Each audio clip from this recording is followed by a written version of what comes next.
Oregon at Texas Tech is an even smellier game to me this week because of what happened to Texas Tech in Laramie last week.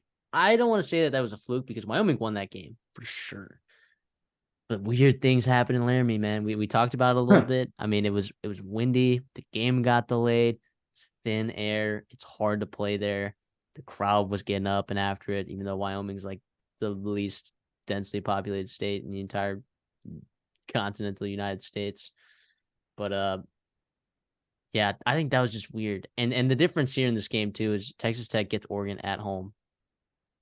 So it is weird to me that more people aren't taking Oregon -6. Like, I'm surprised this line is at 6.5. Actually, I wonder if it's moved, if I can look at it right now.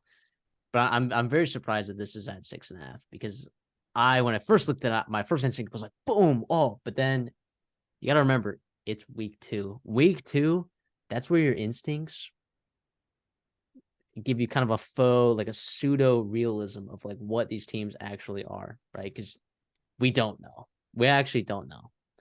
I like betting on teams week 2 that, uh, not that they confirmed my priors, but like a team that maybe didn't showcase a whole lot week 1, or like maybe another team that two teams that played well, right? But I just think one's better, like more certainty, right? Like, I don't know, but let's see. I'm trying to find this Oregon game. Oh yeah, it's still at 6.5. So, but I think Texas Tech, they struggled to run the ball against Wyoming. This does not bode well for Oregon. But Tyler Shuck is still a dog. But it also the over unders at 68.5. There's a good chance that Oregon puts up real numbers here in Lubbock. Like, I mean, they were buzzing. I know it was Portland State. Okay, whatever. But look, they were buzzing. They're buzzing. So, and there's a lot of buzz about this Oregon team being for real on both sides of the ball. Because Dan Lanning, right? Defensive coordinator, come from Georgia. The expectation is you get better on defense. He went in the transfer portal, got some guys. Although we know Texas Tech also has some dudes. So if you were to tell me to pick,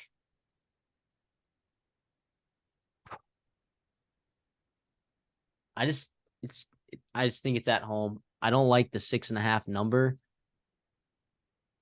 but gosh, if it was at 7, it would be for sure pick for me. Not a play, but a pick, right? Give me Oregon to win, Texas Tech to cover. That sounds crazy based on the way that those two teams went last week. But give me Oregon to win, Texas Tech to cover. That's a feel. That's kind of a feel thing, right? I trust Joey McGuire that much, right? Yeah. And it might like Oregon might look fantastic, but Texas Tech also might look really good too. We'll see, man. We'll see. Also, the first road game of the year for teams is always not. It doesn't always go how you think it's going to go, right? The first road game of the year is not always easy, especially in a place like Lubbock, right, where it's going to be hot. It's going to be Uh-huh. hot there. I get it's a 6 p.m. start. It is Central Time. So let's see, 6 p.m. Central Time.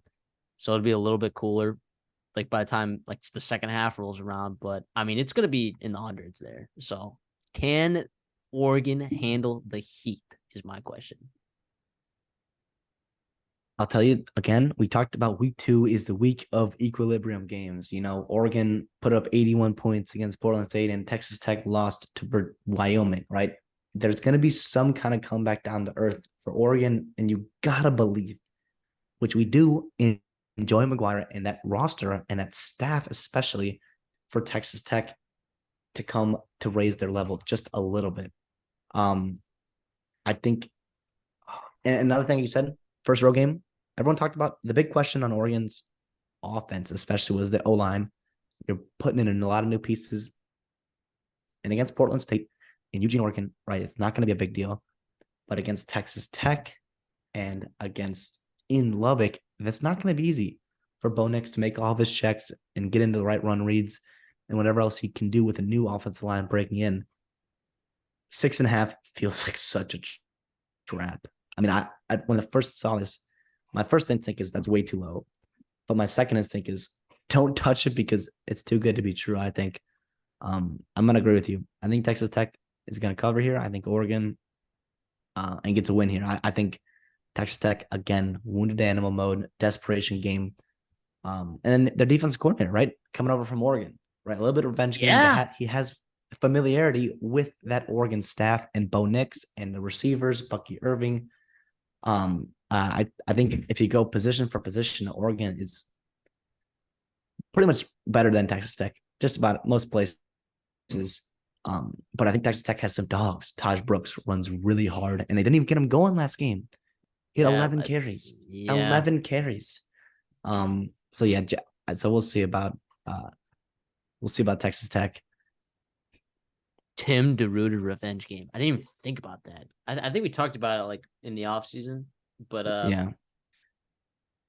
Tim DeRuyter's a dog. And this is a Tim DeRuyter revenge game. I love it that Joey McGuire can just go into Oregon and just pluck out an elite defensive coordinator. Yeah, that's my Joey McGuire, baby.